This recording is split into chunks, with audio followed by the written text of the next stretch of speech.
নমস্কার, শোনাচ্ছি অমর কথাশিল্পী সাহিত্যিক শরৎচন্দ্র চট্টোপাধ্যায়ের শেষ প্রশ্ন। গল্প পাঠ ভালো লাগলে চ্যানেলটা সাবস্ক্রাইব করতে ভুলবেন না, আর শেষে অবশ্যই একটা লাইক দিয়ে যাবেন। আজ উপন্যাসে অষ্টম পর্ব। হরেন্দ্র কমল আশুবাবুর গৃহে আসিয়া যখন উপস্থিত হইল, তখন বেলা অপরাহ্ন প্রায়। শয্যার উপরে অর্ধশায়িতভাবে বসিয়া অসুস্থ গৃহস্বামী সেই দিনের পায়োনিয়ার কাগজখানা দেখিতেছিলেন। দিন কয়েক হইতে আর জ্বর ছিল না, অন্যান্য উপসর্গ সারিয়া আসিতেছিল, শুধু শরীরের দুর্বলতা যায় নাই। ইহারা ঘরে প্রবেশ করিতে আশুবাবু কাগজ ফেলিয়া উঠিয়া বসিলেন। কি যে খুশি হইলেন সে তাহার মুখ দেখিয়া বোঝা গেল। তাহার মনের মধ্যে ভয় ছিল কমল হয়তো আর আসিবে না, তাই হাত বাড়াইয়া তাহাকে গ্রহণ করিয়া কহিলেন, এসো, আমার কাছে এসে বসো। এই বলিয়া তাহাকে খাটের কাছেই যে চৌকিটা ছিল তাহাতে বসাইয়া দিলেন। বলিলেন, কেমন আছো বলো তো কমল? কমল হাসি মুখে জবাব দিল, ভালোই তো আছি। আশুবাবু কহিলেন, সে কেবল ভগবানের আশীর্বাদ, নইলে যে দুর্দিন পড়েছে তাতে কেউ যে ভালো আছে তা ভাবতেই পারা যায় না। এতদিন কোথায় ছিলে বলো তো? হরেন্দ্রকে রোজই জিজ্ঞাসা করি, সে রোজই এসে একই উত্তর দেয়, বাসায় তালাবন্ধ, তার সন্ধান পাইনি। নীলিমা সন্দেহ করছিলেন হয়তোবা তুমি দিন কয়েকের তরে কোথাও চলে গেছো। হরেন্দ্রই ইহার জবাব দিল, কহিল, আর কোথাও না, এই আগ্রাতেই মুচিদের পাড়ায় সেবার কার্যে নিযুক্ত ছিলেন, আজ দেখা পেয়ে ধরে এনেছি। আশুবাবু ভয় ব্যাকুল কণ্ঠে কহিলেন, মুচিদের পাড়ায়? কিন্তু কাগজে লিখেছে যে পাড়াটা উজড় হয়ে গেল, এতদিন তাদের মধ্যেই ছিলে একা? কমল ঘাড় নাড়িয়া বলিল, না, একলা নয়, সঙ্গে রাজেন্দ্র ছিলেন। শুনিয়া হরেন্দ্র তাহার মুখের প্রতি চাহিল, কিছু বলিল না। তাহার তাৎপর্য এই যে, তুমি না বলিলেও আমি অনুমান করিয়াছিলাম, যেথায় দৈবের এত বড় নিগ্রহ শুরু হইয়াছে, সে দুর্ভাগাদের ত্যাগ করিয়া সে যে কোথাও এক পা নড়িবে না, এ আমি জানিব না তো কে জানিবে? আশুবাবু কহিলেন, অদ্ভুত মানুষ এই ছেলেটি, ওকে 2-3 দিনের বেশি দেখিনি, কিছুই জানি নে, তবু মনে হয় কি যেন এক সৃষ্টিচারা ধাতুতেও তৈরি। তাকে নিয়ে এলে না কেন? ব্যাপারগুলো জিজ্ঞাসা করতাম, খবরের কাগজ থেকে তো সব বোঝা যায় না। কমল বলিল, না, কিন্তু তার ফিরতে এখনো দেরি আছে। কেন? পাড়াটা এখনো নিঃশেষ হয়নি, যারা অবশিষ্ট আছে তাদের রওনা না করে দিয়ে তিনি ছুটি নেবেন না, এই তাঁর পণ। আশুবাবু তাহার মুখের দিকে চাহিয়া প্রশ্ন করিলেন, তাহলে তোমারই বা কি করে ছুটি হলো? আবার কি সেখানে ফিরতে হবে? নিষেধ করতে পারি নে, কিন্তু সে যে বড় ভাবনার কথা কমল। কমল মাথা নাড়িয়া বলিল, ভাবনার জন্যে নয় আশুবাবু, ভাবনা আর কোথায় নেই, কিন্তু আমার ঘড়িতে যেটুকু দম ছিল সমস্ত শেষ করে দিয়েই এসেছি। সেখানে ফিরে যাবার সাধ্য আমার নেই, শুধু রয়ে গেলেন রাজেন্দ্র। এক একজনের দেহ যন্ত্রে প্রকৃতি এমনি অফুরন্ত দম দিয়ে পৃথিবীতে পাঠিয়ে দেয় যে সে না হয় কখনো শেষ, না যায় কখনো বিগড়ে। এই লোকটি তাদেরই একজন। প্রথম প্রথম মনে হতো এই ভয়ানক পল্লীর মাঝখানে এ বাঁচবে কি করে, এ কদিনই বা বাঁচবে। সেখান থেকে একলা যখন চলে এলাম, কিছুতেই যেন আর ভাবনা ঘোচে না। কিন্তু আর আমার ভয় নেই, কেমন করে যেন নিশ্চয় বুঝতে পেরেছি প্রকৃতি আপনার গরজেই এদের বাঁচিয়ে রাখে, নইলে দুঃখীর কুটিরে বন্যার মতো যখন মৃত্যু ঢোকে তখন তার ধ্বংসলীলার সাক্ষী থাকবে কে? আজই হরেন্দ্রবাবুর কাছে আমি এই গল্পই করছিলাম। শিবনাথবাবুর ঘর থেকে রাত্রি শেষে যখন লজ্জায় মাথা হেঁট করে বেরিয়ে এলাম। আশুবাবু এ বৃত্তান্ত শুনিয়াছিলেন, বলিলেন, এতে তোমার লজ্জার কি আছে কমল? শুনেছি তাকে সেবা করার জন্যই তুমি অযাচিত তার বাসায় গিয়ে উপস্থিত হয়েছিলে। কমল কহিল, লজ্জা সেজন্য নয় আশুবাবু, যখন দেখতে পেলাম তার কোনো অসুখই নেই, সমস্তই ভান, কোনো একটা ছলনায় আপনাদের দয়া পাওয়াই ছিল তাঁর উদ্দেশ্য, কিন্তু তাও সফল হতে পায়নি, আপনি বাড়ি থেকে বার করে দিয়েছেন, তখন কি যে আমার হলো সে আপনাকে বোঝাতে পারবো না। সে সঙ্গে ছিল, তাকেও একথা জানাতে পারিনি, শুধু কোনো মতে রাত্রির অন্ধকারে সেদিন নিঃশব্দে বেরিয়ে এলাম। পথের মধ্যে বারবার করে কেবল এই একটা কথাই মনে হতে লাগলো, এই অতি ক্ষুদ্র কাঙাল লোকটাকে রাগ করে শাস্তি দিতে যাওয়ার না আছে ধর্ম, না আছে সম্মান। আশুবাবু বিস্ময়াপন্ন হইয়া কহিলেন, বলো কি কমল, শিবনাথের অসুখটা কি শুধু ছলনা, সত্যি নয়? কিন্তু জবাব দিবার পূর্বেই দ্বারের কাছে পদশব্দ শুনিয়া সবাই চাহিয়া দেখিল নীলিমা প্রবেশ করিয়াছে।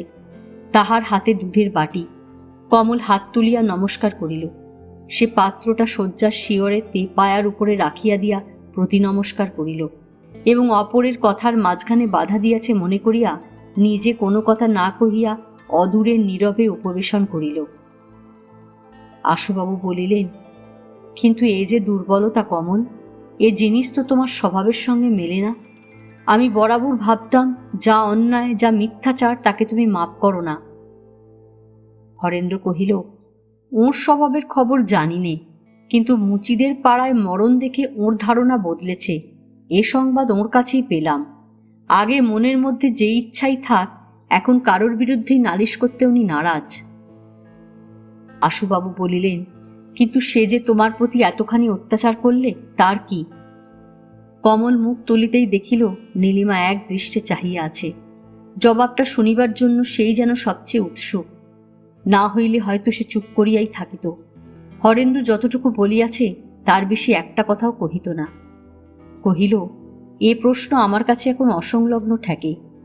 যা নেই তা কেন নেই বলে চোখের জল ফেলতেও আজ আমার লজ্জা বোধ হয়। যেটুকু তিনি পেরেছেন, কেন তার বেশি পারলেন না বলে রাগারাগি করতেও আমার মাথা হেঁট হয়। আপনাদের কাছে প্রার্থনা শুধু এই যে আমার দুর্ভাগ্য নিয়ে তাকে আর টানাটানি করবেন না। এই বলিয়া সে যেন হঠাৎ শ্রান্ত হইয়া চেয়ারের পিঠে মাথা ঠেকাইয়া চোখ বুজিল।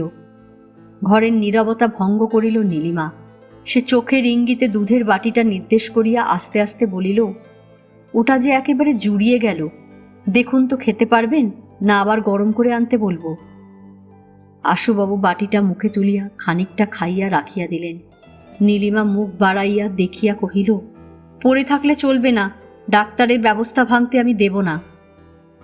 আশুবাবু অবসন্নের মতো মোটা তাকিয়াটায় হেলান দিয়া কহিলেন, তার চেয়েও বড় ব্যবস্থাপক নিজের দেহ, এ কথা তোমারও ভোলা উচিত নয়। আমি ভুলিনি, ভুলে যান আপনি নিজে।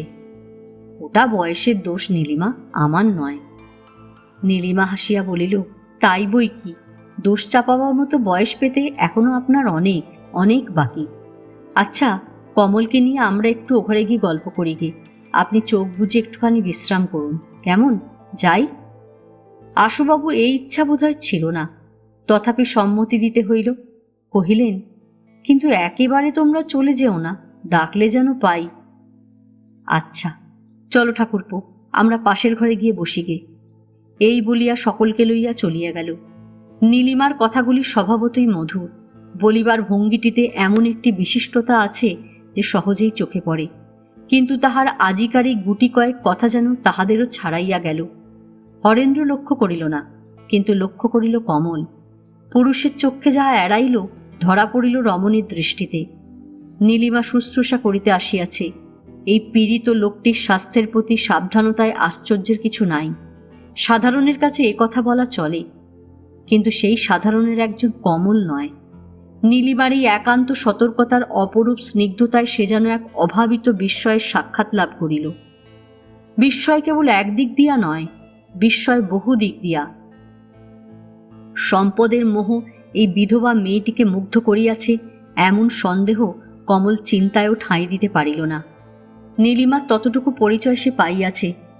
আশুবাবুর যৌবন ও রূপের প্রশ্ন এক্ষেত্রে শুধু অসঙ্গত নয়, হাস্যকর। তবে কোথায় যে ইহার সন্ধান মিলিবে, ইহাই কমল মনের মধ্যে খুঁজিতে লাগিল। এছাড়া আরও একটা দিক আছে যে, সেদিক আশুবাবুর নিজের। এই সরল ও সদাশিব মানুষটির গভীর চিত্ততলে পত্নী প্রেমের যে আদর্শ অচঞ্চল নিষ্ঠায় নিত্য পূজিত হইতেছে, কোনোদিনের কোনো প্রলোভনই তাহার গায়ে দাগ ফেলিতে পারে নাই। ইহাই ছিল সকলের একান্ত বিশ্বাস। মনোরমার জননীর মৃত্যুকালে আশুবাবুর বয়স বেশি ছিল না, তখনও যৌবন অতিক্রম করে নাই। কিন্তু সেই দিন হইতেই সেই লোকান্তরিত পত্নীর স্মৃতি উন্মূলিত করিয়া নূতনের প্রতিষ্ঠা করিতে আত্মীয় অনাত্মীয়ের দল উদ্যম আয়োজনের ত্রুটি রাখে নাই। কিন্তু সে দুর্ভেদ্য দুর্গের দুয়ার ভাঙিবার কোনো কৌশলী কেহ খুঁজিয়া পায় নাই। এ সকল কমলের অনেকের মুখেই শোনা কাহিনী।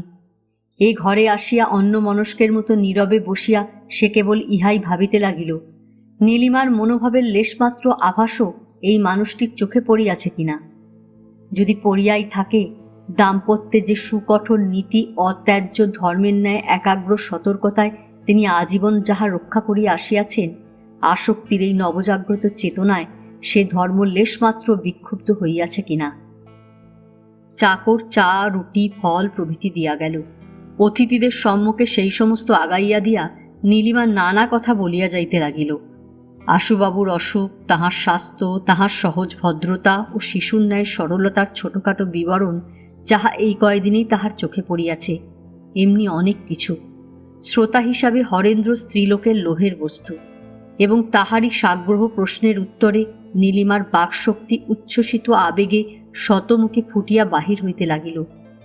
বলার আন্তরিকতায় মুগ্ধ হরেন্দ্র লক্ষ্য করিল না যে বৌদিদিকে সে এতদিন অবিনাশের বাসায় দেখিয়া আসিয়াছে সেই এই কিনা। এই পরিণত যৌবনে স্নিগ্ধ গাম্ভীর্য, এই কৌতুক রসোজ্জ্বল পরিমিত পরিহাস, বৈধব্যের সীমাবদ্ধ সংযত আলাপ আলোচনা, সেই সুপরিচিত সমস্ত কিছুই এই কয়দিনে বিসর্জন দিয়া আকস্মিক বাচালতায় বালিকার ন্যায় যে প্রগলভ হইয়া উঠিয়াছে সেই এই কিনা। বলিতে বলিতে নীলিমার হঠাৎ দৃষ্টি পড়িল, চায়ের বাটিতে দু একবার চুমুক দেওয়া ছাড়া কমল কিছুই খায় নাই। ক্ষুণ্ণস্বরে সেই অনুযোগ করিতেই কমল সহাস্যে কহিল, এর মধ্যেই আমাকে ভুলে গেলেন? ভুলে গেলাম? তার মানে এই যে আমার খাওয়ার ব্যাপারটা আপনার মনে নেই। অসময়ে আমি তো কিছু খাইনি, এবং সহস্র অনুরোধেও এর ব্যতিক্রম হবার জো নেই। এই কথাটা হরেন্দ্র যোগ করিয়া দিল। প্রত্যুত্তরে কমল তেমনি হাসি মুখে বলিল, অর্থাৎ এ একগুঁয়েমির পরিবর্তন নেই, কিন্তু অত দর্প আমি করিনি হরেনবাবু।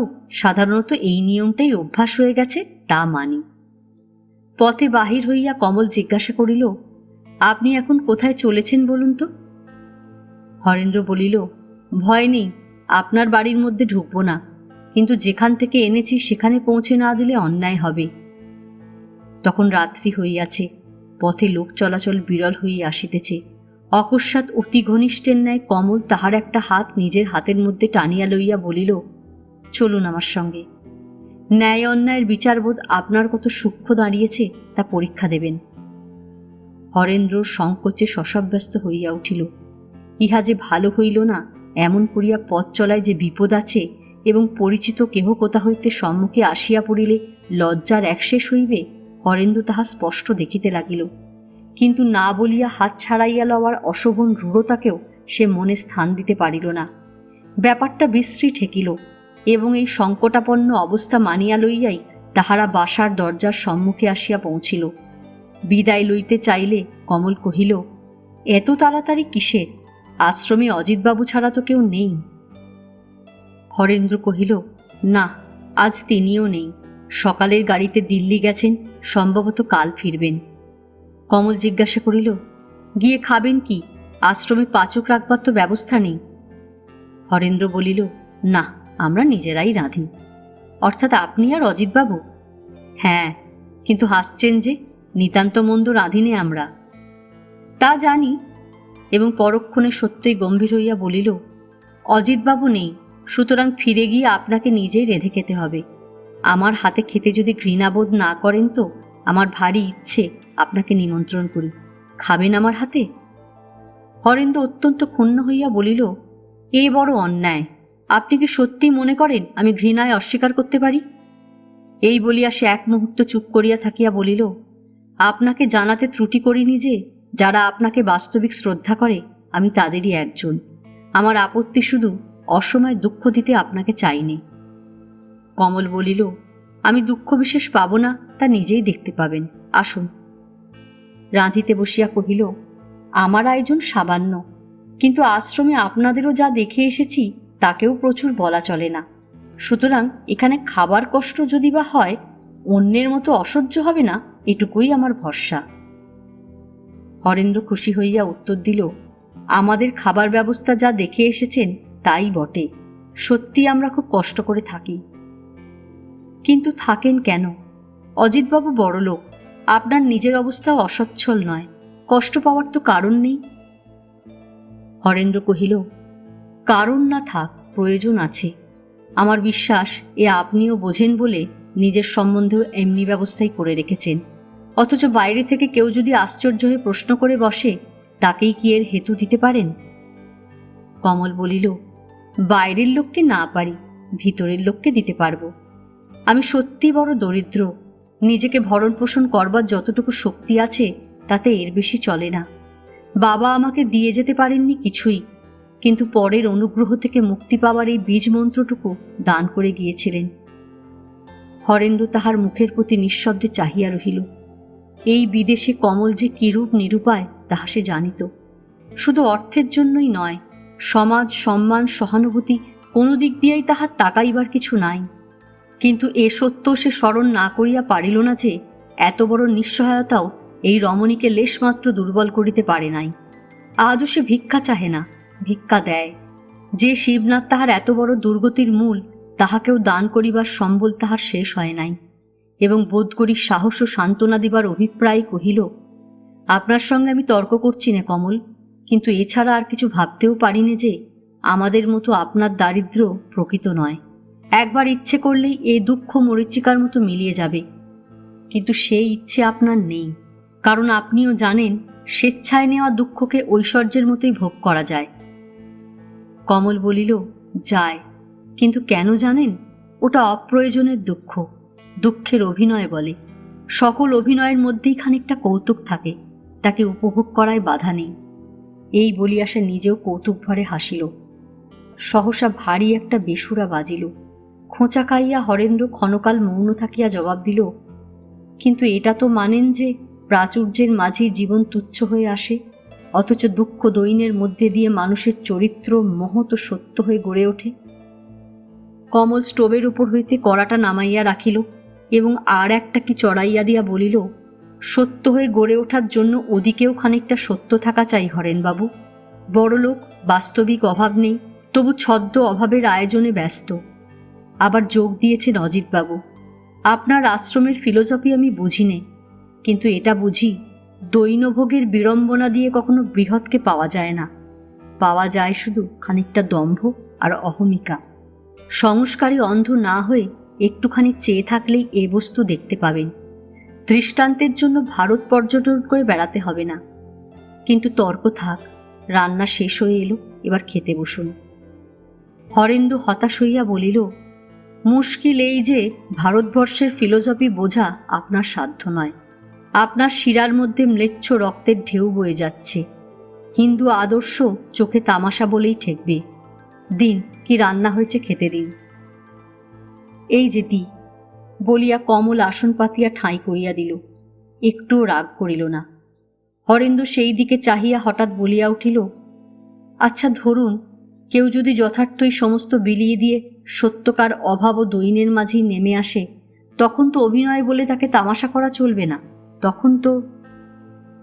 কমল বাধা দিয়া কহিল, না, তখন আর তামাশা নয়, তখন সত্যিকার পাগল বলে মাথা চাপড়ে কাঁদবার সময় হবে। হরেনবাবু, কিছুকাল পূর্বে আমিও কতকটা আপনার মতো করেই ভেবেছি। উপবাসের নেশার মতো আমাকেও তা মাঝে মাঝে আচ্ছন্ন করেছে।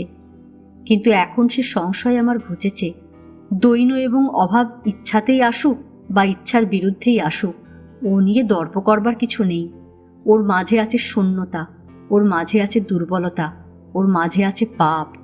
অভাব যে মানুষকে কত হীন, কত ছোট করে আনে, সে আমি দেখে এসেছি মহামারীর মধ্যে, মুচিদের পাড়ায় গিয়ে। আরও একজনকে দেখেছেন, তিনি আপনার বন্ধু রাজেন, কিন্তু তার কাছ থেকে তো কিছু পাওয়া যাবে না। আসামের গভীর অরণ্যের মতো কী যে সেখানে লুকিয়ে আছে কেউ জানে না। আমি প্রায় ভাবি, আপনারা তাকেই দিলেন বিদায় করে। সেই যে কথায় আছে, মণি ফেলে অঞ্চলে কাজখণ্ড গেরো দেওয়া, আপনারা ঠিক কি তাই করলেন? ভিতর থেকে কোথাও নিষেধ পেলেন না? আশ্চর্য। হরেন্দু উত্তর দিল না, চুপ করিয়া রহিল। আয়োজন সামান্য, তথাপি কি যত্ন করিয়াই না কমল অতিথিকে খাওয়াইল। খাইতে বসিয়া হরেন্দ্রর বারবার করিয়া নীলিমাকে স্মরণ হইল। নারীত্বের শান্ত মাধুর্য ও সুচিতার আদর্শে ইহার চেয়ে বড় সে কাহাকেও ভাবিত না। মনে মনে বলিল, শিক্ষা, সংস্কার, রুচি ও প্রবৃত্তিতে বিভেদ ইহাদের মধ্যে যত বেশি থাক, সেবা ও মমতায় ইহারা একেবারে এক। ওটা বাহিরের বস্তু বলিয়াই বৈষম্যেরও অবধি নাই, তর্কও শেষ হয় না। কিন্তু নারীর যেটি নিজস্ব আপন সর্বপ্রকার মতামতের একান্ত বহির্ভূত সেই গূঢ় অন্তর্দেশের রূপটি দেখিলে একেবারে চোখ জুড়াইয়া যায়।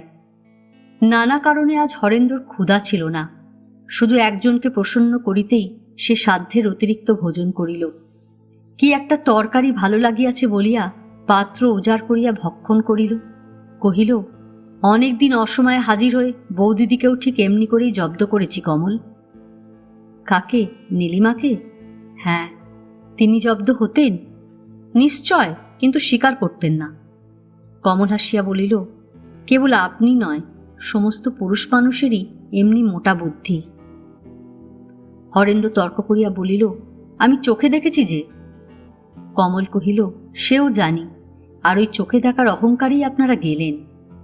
হরেন্দ্র কহিল, অহংকার আপনাদেরও কম নয়। সেবেলা বৌদিদির খাওয়া হতো না, উপবাস করে কাটাতেন, তবু হার মানতে চাইতেন না। কমল চুপ করিয়া তাহার মুখের প্রতি চাহিয়া রহিল। হরেন্দ্র বলিল, আপনাদের আশীর্বাদে মোটা বুদ্ধি আমাদের অক্ষয় হয়ে থাক, এতেই লাভ বেশি। আপনাদের সূক্ষ্ম বুদ্ধির অভিমানে উপোস করে মরতে আমরা নারাজ। কমল এ কথারও জবাব দিল না। হরেন্দ্র কহিল, এখন থেকে আপনার সূক্ষ্ম বুদ্ধিটাকেও মধ্যে মধ্যে যাচাই করে দেখব। কমল বলিল, সে আপনি পারবেন না, গরিব বলে আপনার দয়া হবে। শুনিয়া হরেন্দ্র প্রথমটায় অপ্রতিভ হইল। তাহার পরে বলিল, দেখুন, এ কথার জবাব দিতে বাধে। কেন জানেন? মনে হয় যেন রাজরানী হওয়াই যাকে সাজে, কাঙালপোনা তাকে মানায় না। মনে হয় যেন আপনার দারিদ্র্য পৃথিবীর সমস্ত বড়লোকের মেয়েকে উপহাস করছে। কথাটা তীরের মতো গিয়ে কমলের বুকে বাজিল। হরেন্দ্র পুনরায় কি একটা বলিতে চাইতেছিল। কমল থামাইয়া দিয়া বলিল, আপনার খাওয়া হয়ে গেছে, এবার উঠুন। ও ঘরে গিয়ে সারা রাত গল্প শুনব, এই ঘরের কাজটা ততক্ষণে সেরে নি। খানিক পরে শোবার ঘরে আসিয়া কমল বসিল। কহিল, আজ আপনার বৌদিদির সমস্ত ইতিহাস না শুনে আপনাকে ছাড়ব না, তা যত রাত্রিই হোক, বলুন। হরেন্দ্র বিপদে পড়িল। কহিল, বৌদিদির সমস্ত কথা তো আমি জানি নে। তার সঙ্গে আমার প্রথম পরিচয় এই আগ্রায়, অবিনাশ দাদার বাসায়। বস্তুত তাঁর সম্বন্ধে কিছুই প্রায় জানি নে। যেটুকু এখানকার অনেকেই জানে, আমিও ততটুকুই জানি। কেবল একটা কথা বোধ করি সংসারে সকলের চেয়ে বেশি জানি, সে তার অকলঙ্ক শুভ্রতা। স্বামী যখন মারা যান তখন বয়স ছিল ওর 19-20। তাকে সমস্ত হৃদয় দিয়েই পেয়েছিলেন। সে মোছেনি, মোছবার নয়। জীবনের শেষ দিনটি পর্যন্ত সে স্মৃতি অক্ষয় হয়ে থাকবে। পুরুষ মহলে আশুবাবুর কথা যখন ওঠে, তাঁর নিষ্ঠাও অনন্য সাধারণ, আমি অস্বীকার করিনি। কিন্তু হরেনবাবু, রাত্রি অনেক হলো, এখন তো আর বাসায় যাওয়া চলে না। এই ঘরেই একটা বিছানা করে দিই। হরেন্দ্র বিস্ময়াপন্ন হইয়া জিজ্ঞাসা করিল, এই ঘরে? কিন্তু আপনি?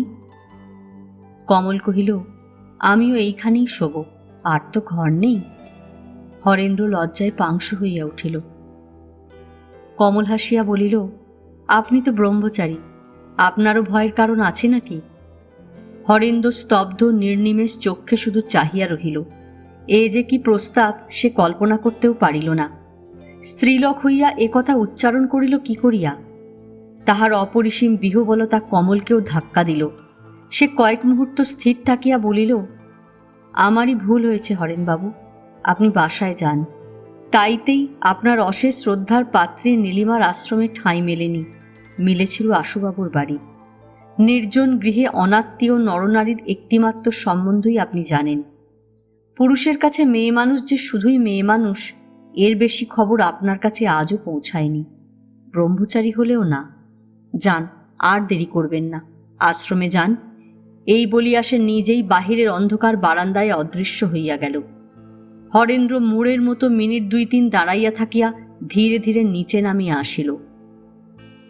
প্রায় মাসাধিককাল গত হইয়াছে। আগ্রায় ইনফ্লুয়েঞ্জার মহামারী মূর্তিটা শান্ত হইয়াছে। স্থানে স্থানে দুই একটা নূতন আক্রমণের কথা না শোনা যায় তাহা নয়, তবে মারাত্মক নয়। কমল ঘরে বসিয়া নিবিষ্ট চিত্তে সেলাই করিতেছিল। হরেন্দ্র প্রবেশ করিল। তাহার হাতে একটা পুঁটুলি নিকটে মেঝের ওপর রাখিয়া দিয়া কহিল, যেরকম খাটছেন তাতে তাগাদা করতে লজ্জা হয়, কিন্তু লোকগুলো এমনি বেহায়া যে দেখা হলেই জিজ্ঞাসা করবে হলো। আমি কিন্তু স্পষ্টই জবাব দিই যে ঢের দেরি, জরুরি থাকে তো না হয় বলুন, কাপড় ফিরিয়ে নিয়ে যাই। কিন্তু মজা এই যে আপনার হাতের তৈরি জিনিস যে একবার ব্যবহার করেছে সে আর কোথাও যেতে চায় না। এই দেখুন না, লালাদের বাড়ি থেকে আবার এক থান গরদ আর নমুনার জামাটা দিয়ে গেল। কমল সেলাই হইতে মুখ তুলিয়া কহিল, নিলেন কেন? নি সাধে? বললাম 6 মাসের আগে হবে না, তাতেই রাজি। বললে 6 মাসের পরে তো হবে, তাতেই চলবে। এই দেখুন না, মজুরির টাকা পর্যন্ত হাতে গুঁজে দিয়ে গেল। এই বলিয়া সে পকেট হইতে একখানা নোটের মধ্যে মোড়া কয়েকটা টাকা ঠক করিয়া কমলের সম্মুখে ফেলিয়া দিল। কমল কহিল, অর্ডার এত বেশি আসতে থাকলে দেখছি আমাকে লোক রাখতে হবে। এই বলিয়া সে পুঁটুলিটা খুলিয়া ফেলিয়া পুরানো পাঞ্জাবি জামাটা নাড়িয়া চাড়িয়া দেখিয়া কহিল, কোনো বড় দোকানের বড় মিস্ত্রির তৈরি, আমাকে দিয়ে এরকম হবে না। দামি কাপড়টা নষ্ট হয়ে যাবে, তাকে ফিরিয়ে দেবেন। হরেন্দ্র বিস্ময় প্রকাশ করিয়া বলিল, আপনার চেয়ে বড় কারিগর এখানে কেউ আছে নাকি? এখানে না থাকে কলকাতায় আছে, সেইখানেই পাঠিয়ে দিতে বলবেন। না না, সে হবে না, আপনি যা পারেন তাই করে দেবেন, তাতেই হবে। হবে না হরেনবাবু, হলে দিতাম। এই বলিয়া সে হঠাৎ হাসিয়া ফেলিয়া কহিল, অজিতবাবু বড়লোক, শৌখিন মানুষ, যা তা তৈরি করে দিলে তিনি পড়তে পারবেন কেন? কাপড়টা মিথ্যে নষ্ট করে লাভ নেই, আপনি ফিরিয়ে নিয়ে যান। হরেন্দ্র অতিশয় আশ্চর্য হইয়া প্রশ্ন করিল, কি করে জানলেন এটা অজিতবাবুর? কমল কহিল, আমি হাত গুনতে পারি। গরদের কাপড় অগ্রিম মূল্য, অথচ 6 মাস বিলম্ব হলেও চলে। হিন্দুস্তানি লালাজিরা অত নির্বোধ নয় হরেনবাবু। তাকে জানাবেন তার জামা তৈরি করার যোগ্যতা আমার নেই। আমি শুধু গরিবের সস্তা গায়ের কাপড়ই সেলাই করতে পারি, এ পারিনি। হরেন্দ্র বিপদে পড়িল। শেষে কহিল, এ তার ভারী ইচ্ছে, কিন্তু পাছে আপনি জানতে পারেন, পাছে আপনার মনে হয় আমরা কোনো মতে আপনাকে কিছু দেবার চেষ্টা করছি, সেই ভয়ে অনেকদিন আমি স্বীকার করিনি। তাকে বলেছিলাম অল্প মূল্যে সাধারণ একটা কোনো কাপড় কিনে দিতে, কিন্তু সে রাজি হলো না। বললে, এ তো আমার নিত্য ব্যবহারের মেরজাই নয়, এ কমলের হাতের তৈরি জামা, এ শুধু বিশেষ উপলক্ষে পর্বদিনে পরবার, এ আমার তোলা থাকবে। এ জগতে তার চেয়ে বেশি শ্রদ্ধা বোধ করি আপনাকে কেউ করে না। কমল বলিল, কিছুকাল পূর্বে ঠিক এর উল্টো কথাই তার মুখ থেকে বোধ করি অনেকেই শুনেছিল, নয় কি? একটু চেষ্টা করলে আপনারও হয়তো স্মরণ হবে, মনে করে দেখুন তো।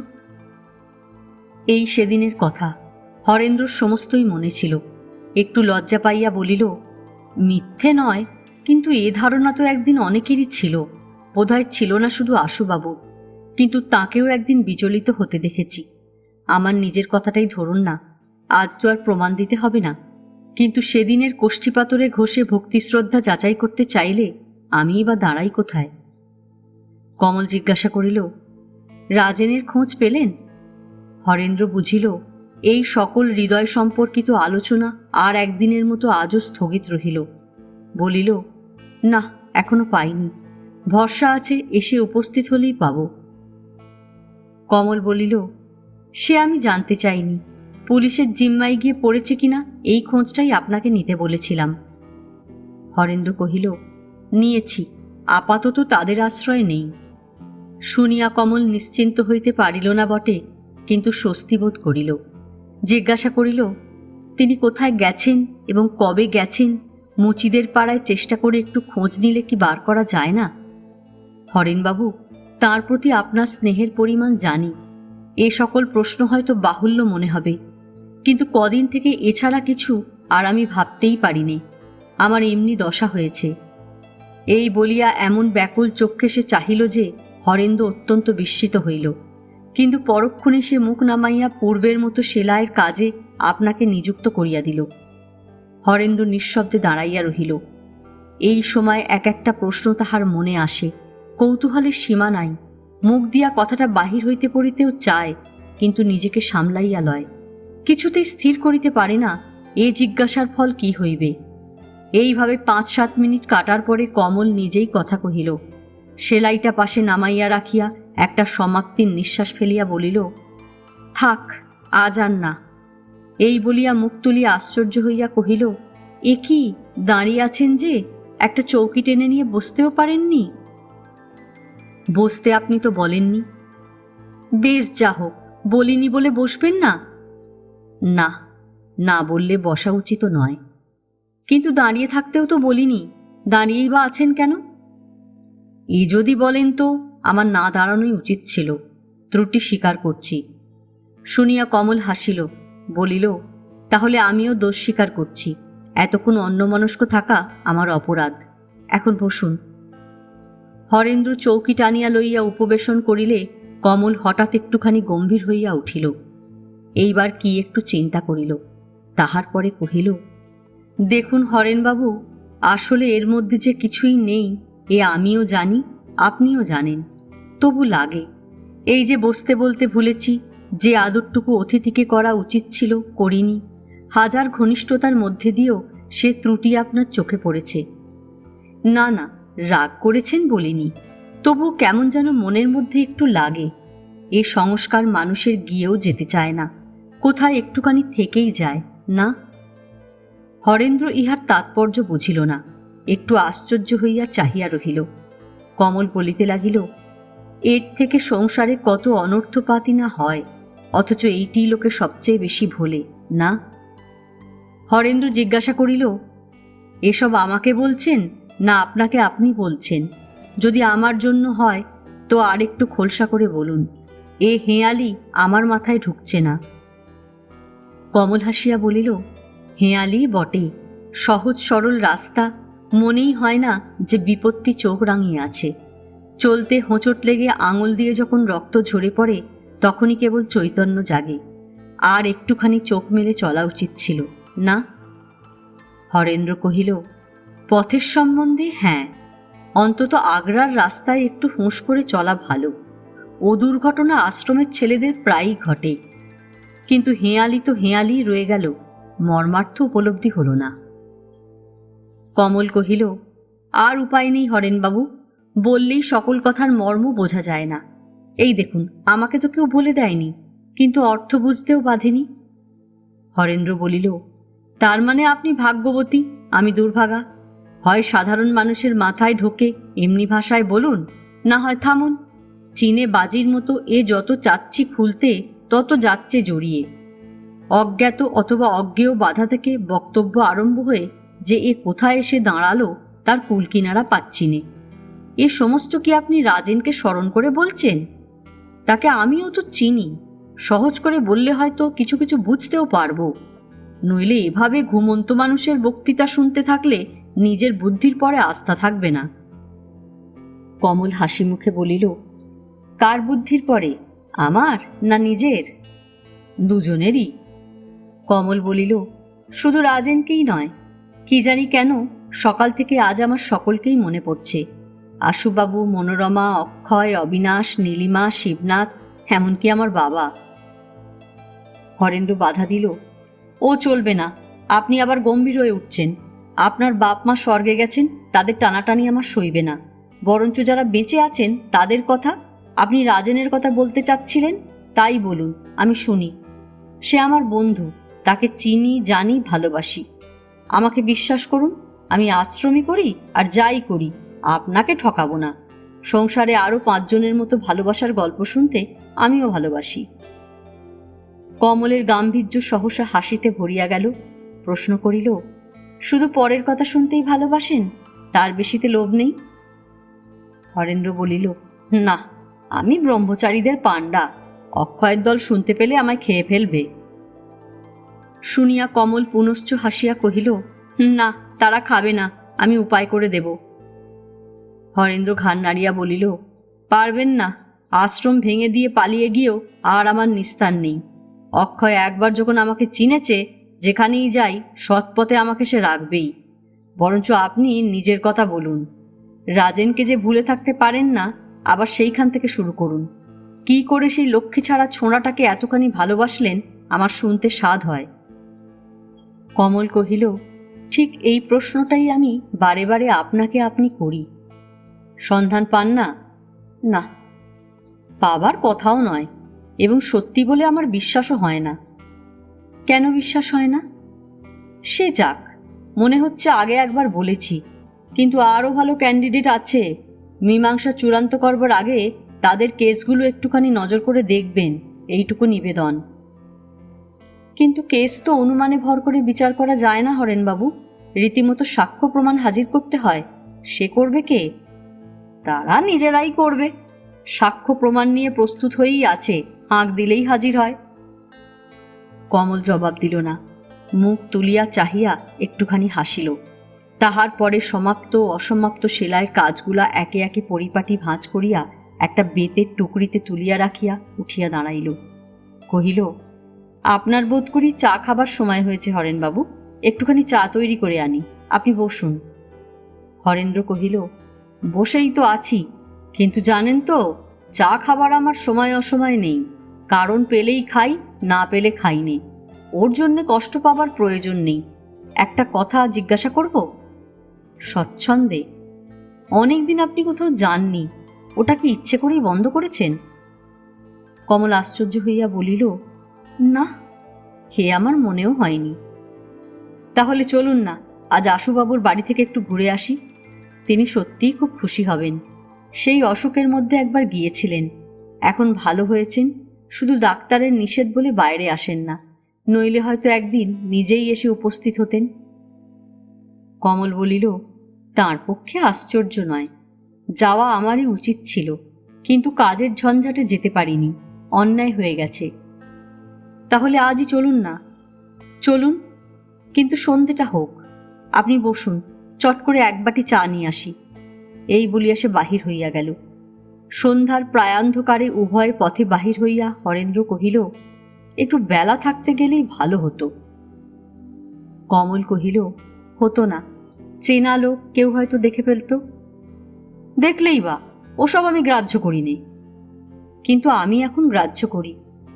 হরেন্দ্র মনে করিল পরিহাস, কহিল, কিন্তু ওই চেনা লোকেরাই যদি শোনে আপনি আমার সঙ্গে একলা বার হতে আজকাল সংকোচ বোধ করেন, কি তারা ভাবে? বোধহয় ভাবে ঠাট্টা করছি। কিন্তু আপনাকে যে চেনে, সে কি অন্য কিছু ভাবতে পারে? বলুন। এবার কমল চুপ করিয়া রহিল। জবাব না পাইয়া হরেন্দ্র বলিল, আজ আপনার কি যে হয়েছে জানি নে, সমস্তই দুর্বোধ্য। কমল বলিল, যা বোঝবার নয় সে না বোঝাই ভালো। রাজেনকে যে ভুলতে পারিনি, এ সবচেয়ে বেশি টের পাই আপনি এলে। তার আশ্রমে স্থান হলো না, কিন্তু গাছতলায় থাকলেও তার চলে যেত। শুধু আমিই থাকতে দিইনি, আদর করে ডেকে এনেছিলাম। ঘরে এলো, কিন্তু কোথাও মন বাধা পেলে না। হাওয়া আলোর মতো সব দিক দিয়ে খালি পড়ে রইল। পুরুষের যেন একটা নূতন পরিচয় পেলাম। এ ভালো কি মন্দ ভেবে দেখবার সময় পাইনি, হয়তো বুঝতে দেরি হবে। হরেন্দ্র কহিল, এ মস্ত সান্ত্বনা। সান্ত্বনা কেন? তা জানি নে। কেহই আর কথা কহিল না, উভয় কেমন এক প্রকার বিমনা হইয়া রহিল। হরেন্দ্র ইচ্ছা করিয়াই বোধ করি একটু ঘুর পথ লইয়াছিল। আশুবাবুর বাটিতে আসিয়া যখন তাহারা পৌঁছিল, তখন সন্ধ্যা অনেকক্ষণ উত্তীর্ণ হইয়া গেছে। খবর দিয়া ঘরে ঢুকিবার প্রয়োজন ছিল না, কিন্তু দিন ৫-৬ হরেন্দ্র আসিতে পারে নাই বলিয়া বেয়ারাটাকে সুমুখে পাইয়া জিজ্ঞাসা করিল, বাবু ভালো আছেন? সে প্রণাম করিয়া বলিল, হ্যাঁ, ভালোই আছেন। তাঁর ঘরেই আছেন? না, উপরে সামনের ঘরে বসে সবাই গল্প করছেন। সিঁড়িতে উঠিতে উঠিতে কমল জিজ্ঞাসা করিল, সবাইটা কারা?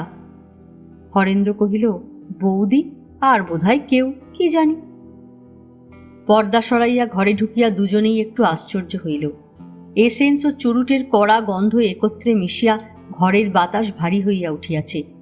নীলিমা উপস্থিত নাই। আশুবাবু বড় চেয়ারের হাতলে 2 পা ছড়াইয়া দিয়া চুরুট টানিতেছেন। এবং অদূরে সোফার উপর সোজা হইয়া বসিয়া একজন অপরিচিতা মহিলা। ঘরের কড়া আবহাওয়ার মতোই কড়া ভাব। বাঙালির মেয়ে, কিন্তু বাংলা বলায় রুচি নাই, হয়তো অভ্যাসও নাই। হরেন্দ্র কমল ঘরে পা দিয়াই শুনিয়াছিল তিনি অনর্গল ইংরাজি বলিয়া যাইতেছেন। আশুবাবু মুখ ফিরিয়া চাহিলেন। কমলের প্রতি চোখ পড়িতেই সমস্ত মুখ তাহার আনন্দে উজ্জ্বল হইয়া উঠিল। বোধ করিয়া একবার উঠিয়া বসিবার চেষ্টাও করিলেন, কিন্তু হঠাৎ পারিয়া উঠিলেন না। মুখের চুরুটটা ফেলিয়া দিয়া শুধু বলিলেন, এসো কমল, এসো। অপরিচিতা রমণীকে নির্দেশ করিয়া কহিলেন, ইনি আমার একজন আত্মীয়া, পরশু এসেছেন, খুব সম্ভব এখানে কিছুদিন ধরে রাখতে পারব। একটু থামিয়া বলিলেন, বেলা, ইনি কমল, আমার মেয়ের মতো। উভয়কে হাত তুলিয়া নমস্কার করিল। হরেন্দ্র কহিল, আর আমি? ওহো, তাও তো বটে। ইনি হরেন্দ্র, প্রফেসর অক্ষয়ের পরম বন্ধু। বাকি পরিচয় যথাসময় হবে, চিন্তার হেতু নেই হরেন্দ্র। কমলকে ইঙ্গিতে আহ্বান করিয়া কহিলেন, কাছে এসো তো কমল, তোমার হাতখানি নিয়ে খানিকক্ষণ চুপ করে বসি। এই জন্যে প্রাণটা যেন কিছুদিন থেকে ছটফট করছিল। কমল হাসি মুখে তাহার কাছে গিয়া বসিল এবং দুই হাত বাড়াইয়া তাহার মোটা ভারী হাতখানি কোলের উপর টানিয়া লইল। আশুবাবু সস্নেহে জিজ্ঞাসা করিলেন, খেয়ে এসেছ তো? কমল মাথা নাড়িয়া বলিল, না। আশুবাবু ছোট্ট একটু নিঃশ্বাস ফেলিয়া কহিলেন, জেনেই বা লাভ কি, এ বাড়িতে খাওয়াতে পারব না তো। কমল চুপ করিয়া রহিল। বেলার মুখের প্রতি চাহিয়া আশুবাবু একটু হাসিলেন, কহিলেন, কেমন, বর্ণনা আমার মিলল তো? বুড়ো বয়সে এক্সট্রাভ্যাগেন্স বলে উপহাস করা যে উচিত হয়নি, মানলে তো? মহিলাটি নির্বাক হইয়া রহিলেন। আশুবাবু কমলের হাতখানি বার কয়েক নাড়াচাড়া করিয়া বলিতে লাগিলেন, এই মেয়েটির বাইরেটা দেখেও মানুষের যেমন আশ্চর্য লাগে, ভিতরটা দেখতে পেলেও তেমনি অবাক হতে হয়। কেমন হরেন্দ্র, ঠিক নয়? হরেন্দ্র চুপ করিয়া রহিল। কমল হাসিয়া জবাব দিল, এ ঠিক কিনা তাতে সন্দেহ আছে, কিন্তু কেউ যদি আপনাকে এক্সট্রাভ্যাগেন্ট বলে তামাশা করে থাকেন, তিনি যে বেঠিক নন তাতে সন্দেহ নেই। মাত্রাজ্ঞানটা আপনার এ সংসারে অচল। ইস, তাই বই কি। বলিয়াই আশুবাবু গভীর স্নেহের সুরে কহিলেন, এ বাড়িতে খাওয়াতে তোমাকে কিছুতেই পারবো না জানি, কিন্তু নিজের বাসাতে আজ কি খেলে বলো তো? রোজ যা খাই তাই। তবু কি শুনিই না? বেলা ভাবছিলেন এও আমি বাড়িয়ে বলেছি। কমল কহিল, অর্থাৎ আমার সম্বন্ধে আমার অসাক্ষাতে অনেক আলোচনাই হয়ে গেছে। তা হয়েছে, অস্বীকার করব না। রৌপ্য পাত্রে একখানা ছোট কার্ড লইয়া বেহারা ঘরে ঢুকিল। লেখাটা সকলেরই চোখে পড়িল এবং সকলেই আশ্চর্য হইলেন। এই গৃহে অজিত একদিন বাড়ির ছেলের মতোই ছিল, কিন্তু আগ্রায় থাকিয়াও আর সে আসে না। হয়তো ইহাই স্বাভাবিক। তথাপি এই না আসার লজ্জা ও সংকোচ উভয় পক্ষে এমনি একটা ব্যবধান সৃষ্টি করিয়াছে যে তাহারই অপ্রত্যাশিত আগমনে শুধু আশুবাবুই নন, উপস্থিত সকলেই একটু চমকিত হইলেন। তাহার মুখের পরে ভারী একটা উদ্বেগের ছায়া পড়িল। কহিলেন, তাকে এই ঘরেই নিয়ে আয়। খানিক পরে অজিত ঘরে ঢুকিল। পরিচিত ও অপরিচিত এতগুলি লোকের উপস্থিতির সম্ভাবনা সে আশঙ্কা করে নাই। আশুবাবু কহিলেন, বসো অজিত, ভালো আছো?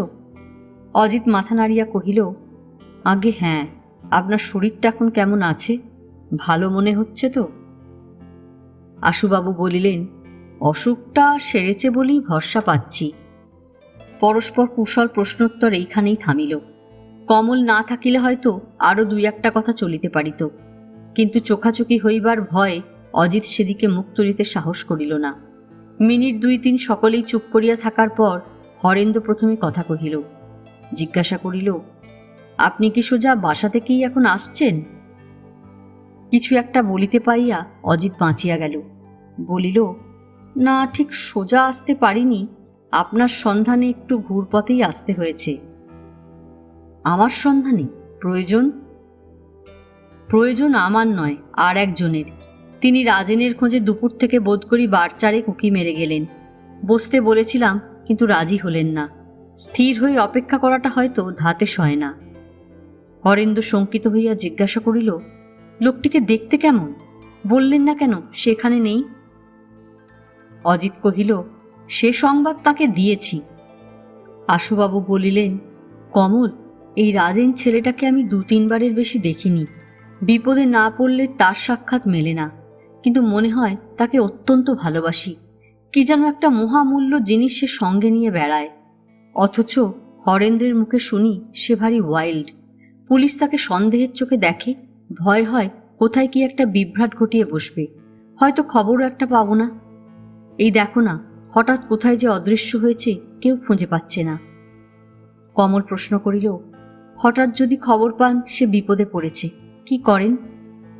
আশুবাবু বলিলেন, কি করি সে জবাব শুধু তখনই দেওয়া যায়, এখন নয়। অসুখের সময় নীলিমা আর আমি বহু কাহিনী তার হরেনের কাছ থেকে শুনেছি। পরার্থে আপনাকে সত্যি করে বিলিয়ে দেওয়ার স্বরূপটা যে কি, শুনতে শুনতে যেন তার ছবি দেখতে পেতাম। ভগবানের কাছে প্রার্থনা করি যেন না তার কোনো বিপদ ঘটে। প্রকাশ্যে কেহ কিছু বলিল না, কিন্তু মনে মনে সকলেই বোধহয় এ প্রার্থনায় যোগ দিল। কমল জিজ্ঞাসা করিল, নীলিমাকে আজ তো দেখতে পেলাম না, বোধ করি কাজে ব্যস্ত আছেন। আশুবাবু কহিলেন, কাজের লোক, দিনরাত কাজেই ব্যস্ত থাকেন সত্যি, কিন্তু আজ শুনতে পেলাম মাথা ধরে বিছানা নিয়েছেন। শরীরটা বোধহয় একটু বেশি রকমই খারাপ হয়েছে, নইলে এ স্বভাব তার নয়। কোনো মানুষই যে অবিশ্রান্ত এত সেবা এত পরিশ্রম করতে পারে, নিজের চোখে না দেখলে বিশ্বাস করা যায় না।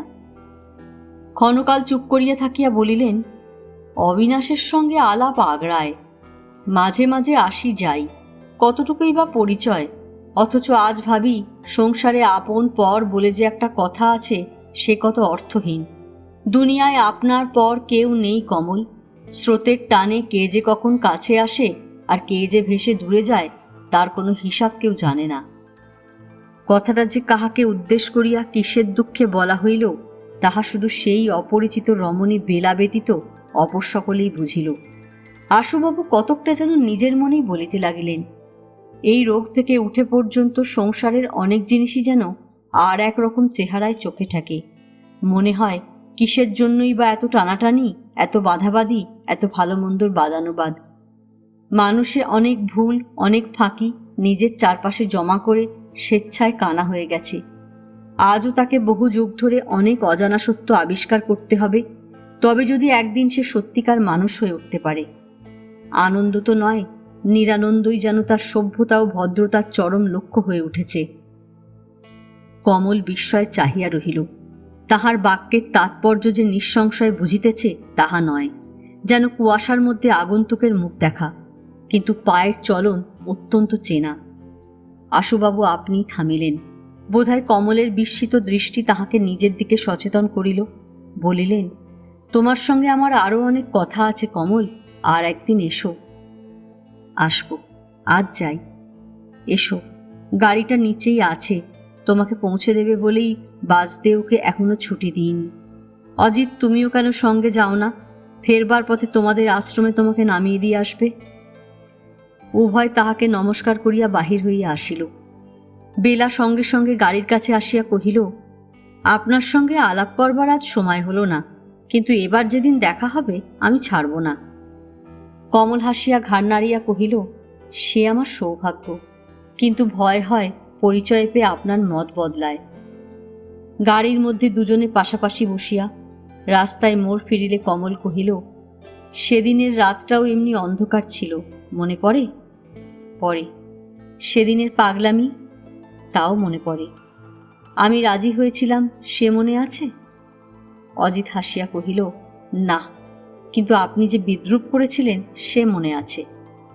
কমল বিস্ময় প্রকাশ করিয়া কহিল, বিদ্রূপ করেছিলাম? কই না। নিশ্চয় করেছিলেন। কমল বলিল, তাহলে আপনি ভুল বুঝেছিলেন। সে যাক, আজ তো আর তা করছি নে। চলুন না, আজই দুজনে চলে যাই। ধুৎ, আপনি ভারী দুষ্টু।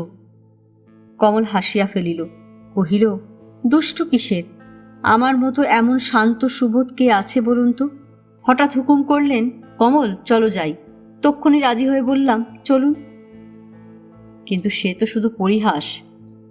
কমল বলিল, বেশ, না হয় পরিহাসই হলো, কিন্তু হঠাৎ অপরাধটা কি করেছি বলুন তো?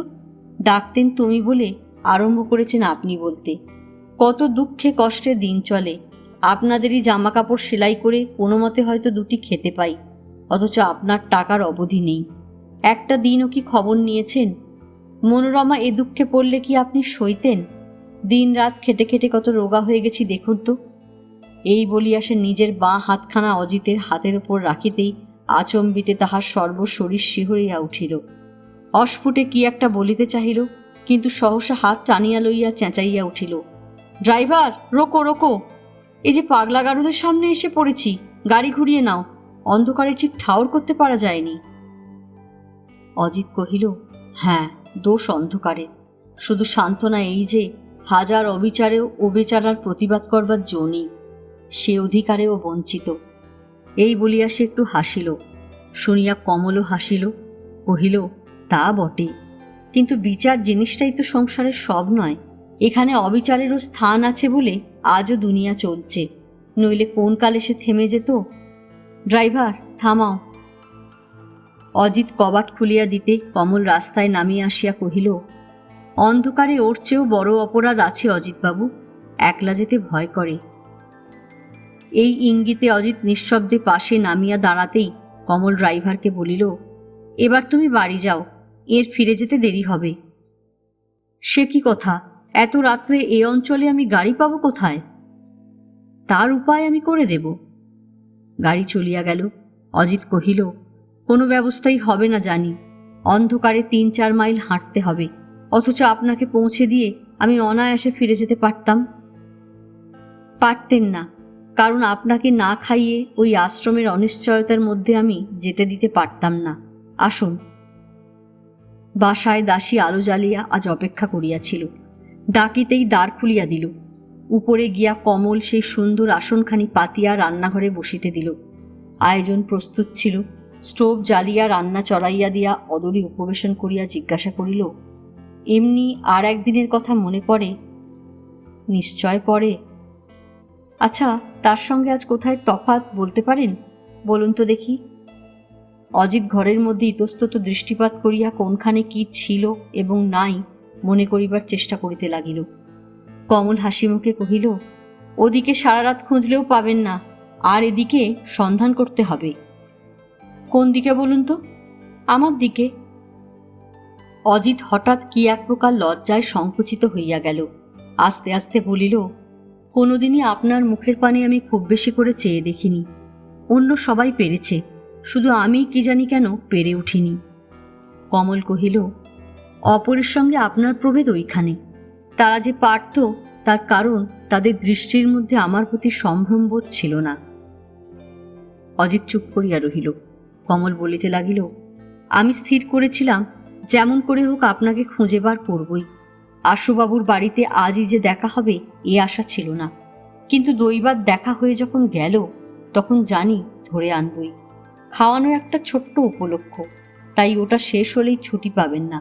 আজ রাত্রে আপনাকে আমি কোথাও যেতে দেব না, এই বাড়িতেই বন্ধ করে রাখব।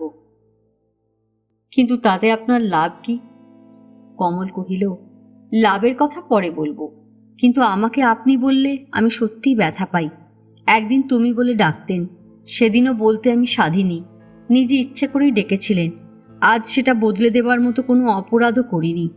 অভিমান করে সাড়া যদি না দিই আপনি নিজেও কষ্ট পাবেন।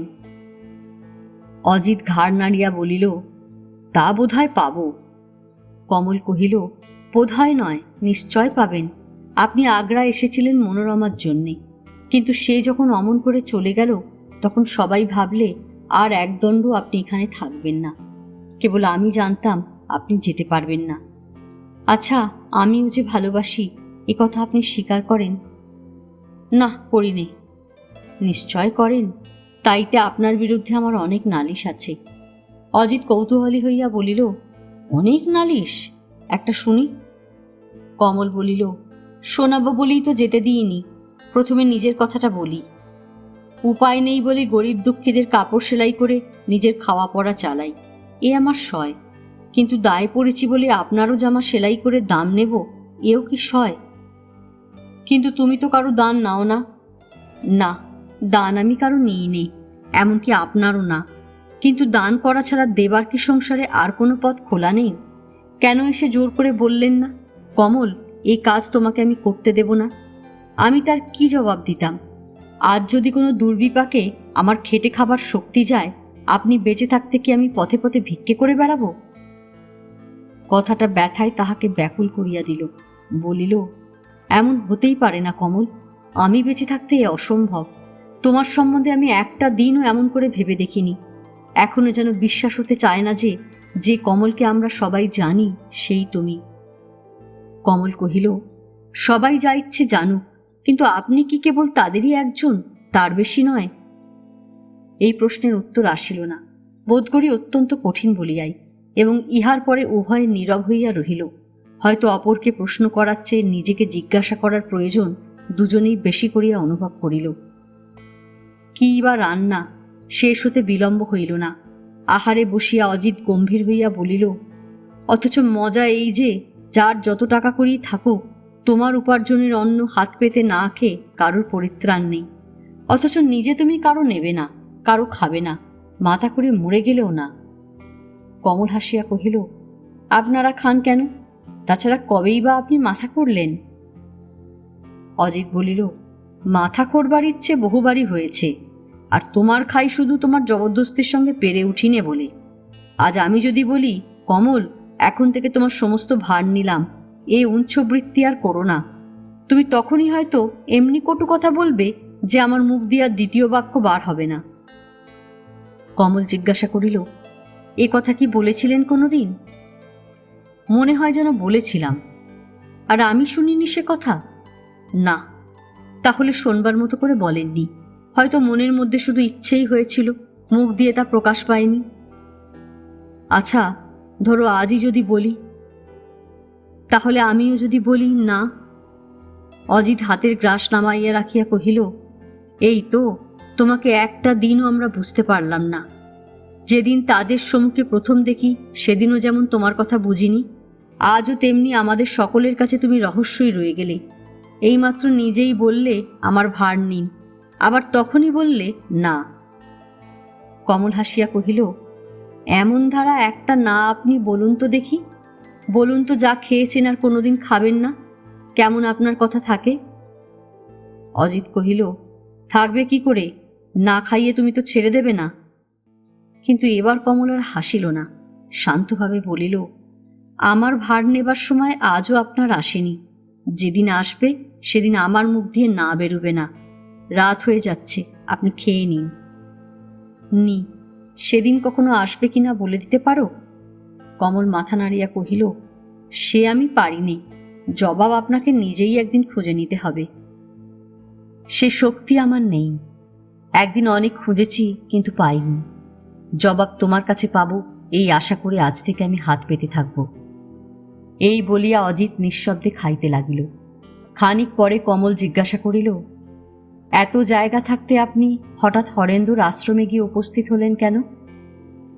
অজিত কহিল, কোথাও তো থাকা চাই, তুমি নিজেই তো জানো আগ্রা ছেড়ে আমার যাবার জো ছিল না। জানি তাহলে? হ্যাঁ, জানো বই কি। আর তাই যদি সত্যি, সোজা আমার কাছে চলে এলেন না কেন? যদি আসতাম, সত্যিই কি স্থান দিতে? সত্যিই তো আর আসেননি। সে যাক, কিন্তু হরেন্দ্রর আশ্রমে তো কষ্টের সীমা নেই, সেই ওদের সাধনা। কিন্তু অত কষ্ট আপনার সইল কি করে? জানি নে কি করে সইল, কিন্তু আজ আমার ও কথা মনেও হয় না। এখন ওদেরও আমি একজন। হয়তো এই আমার সমস্ত ভবিষ্যতের জীবন। এতদিন চুপ করেও ছিলাম না। লোক পাঠিয়ে স্থানে স্থানে আশ্রম প্রতিষ্ঠার চেষ্টা করেছি। 3-4টি আশ্রমের আশাও পেয়েছি। ইচ্ছে আছে নিজে একবার বার হব। এই পরামর্শ আপনাকে দিলে কে? হরেন্দ্র বোধহয়। অজিত কহিল, যদি দিয়েও থাকেন, নিষ্পাপ হয়েই দিয়েছেন। দেশের সর্বনাশ যারা চোখে দেখেছে, এই দারিদ্র্যের নিষ্ঠুর দুঃখ, এর ধর্মহীনতার গভীর গ্লানি, এর দৌর্বল্যের একান্ত ভীরুতা। কমল বাধা দিয়া বলিল, হরেন্দ্র এসব দেখেছেন, অস্বীকার করিনে, কিন্তু আপনার তো শুধু শোনা কথা, নিজের চোখে কোনো কিছু দেখবার তো আজও সুযোগ পাননি। কিন্তু এ সবই তো সত্যি। সত্যি নয় তা বলিনি, কিন্তু তার প্রতিকার উপায় কি এই আশ্রম প্রতিষ্ঠা? নয় কেন? ভারতবর্ষ বলতে তো শুধু উত্তরে হিমালয় আর অপর 3 দিকে সমুদ্র ঘেরা কতকটা ভূখণ্ড মাত্র নয়। এর প্রাচীন সভ্যতা, এর ধর্মের বিশিষ্টতা, এর নীতির পবিত্রতা, এর ন্যায় নিষ্ঠার মহিমা, এই তো ভারত। তাই তো এর নাম দেবভূমি। একে নিরতিশয় হীনতা থেকে বাঁচাবার তপস্যা ছাড়া আর কি কোনো পথ আছে? ব্রহ্মচর্য ব্রতধারী নিষ্কলুষ ছেলেদের জীবনে সার্থক হবার, ধন্য হবার? কমল বাধা দিয়া বলিয়া উঠিল, আপনার খাওয়া হয়েছে, হাত মুখ ধুয়ে ও ঘরে চলুন। আর না। তুমি খাবে না? আমি কি দুবেলা খাই যে আজ খাবো? উঠুন। কিন্তু আশ্রমে তো আমাকে ফিরে যেতে হবে। না, হবে না, ও ঘরে চলুন, অনেক কথা আমার শোনবার আছে। আচ্ছা চলো, কিন্তু বাইরে থাকবার আমাদের বিধি নেই। যত রাত্রি হোক আশ্রমে আমাকে ফিরতেই হবে। কমল বলিল, সে বিধি দীক্ষিত আশ্রমবাসীদের, আপনার জন্যে নয়। কিন্তু লোকে বলবে কি? লোকের উল্লেখে কোনোদিনই কমলের ধৈর্য থাকে না। কহিল, লোকেরা আপনাকে শুধু নিন্দেই করবে, রক্ষে করতে পারবে না। যে পারবে তার কাছে আপনার ভয় নেই, তার চেয়ে আমি ঢের বেশি আপনার। সেদিন সঙ্গে যেতে আমাকে ডেকেছিলেন, কিন্তু পারিনি। আজ আর না পারলে আমার চলবে না। চলুন ও ঘরে, আমাকে ভয় নেই। পুরুষের ভোগের বস্তু যারা, আমি তাদের জাত নই। উঠুন। এই ঘরে আনিয়া কমল সম্পূর্ণ নূতন শয্যাবস্তু দিয়া খাটের উপর পরিপাটি করিয়া বিছানা করিয়া দিল এবং নিজের জন্য মেঝের উপর যেমন তেমন গোছের আর একটা পাতিয়া রাখিয়া কহিল, আসছি। মিনিট 10 বেশি দেরি হবে না, কিন্তু ঘুমিয়ে পড়বেন না যেন। না, তাহলে ঠেলে তুলে দেব? তার দরকার হবে না কমল, ঘুম আমার চোখ থেকে উবে গেছে। আচ্ছা, সে পরীক্ষা পরে হবে। এই বলিয়া সে ঘর হইতে বাহির হইয়া গেল। রান্নার পাত্রগুলি যথাস্থানে তুলিয়া রাখা, উচ্ছিষ্ট বাসন বারান্দায় বাহির করিয়া দেওয়া, দাসী বহুক্ষণ চলিয়া গেছে। নিচে সিঁড়ির কবাট বন্ধ করা, গৃহস্থালীর এমনি সব ছোটখাটো কাজ তখনও বাকি। সেসব সারিয়া তবে তাহার ছুটি। আজ এ পর্যন্তই। উপন্যাসের 9ম পর্ব নিয়ে অন্যদিন আসব। গল্প পাঠ ভালো লাগলে লাইক, শেয়ার, কমেন্টস করতে ভুলবেন না। এখনও যারা আমার চ্যানেলটা সাবস্ক্রাইব করেননি তাদের সকলের কাছে অনুরোধ রইল, প্লিজ আমার চ্যানেলটা সাবস্ক্রাইব করে নেবেন। পাশে যে বেল নোটিফিকেশনটা আছে সেটা অবশ্যই প্রেস করে দেবেন। আজকের মতন নমস্কার।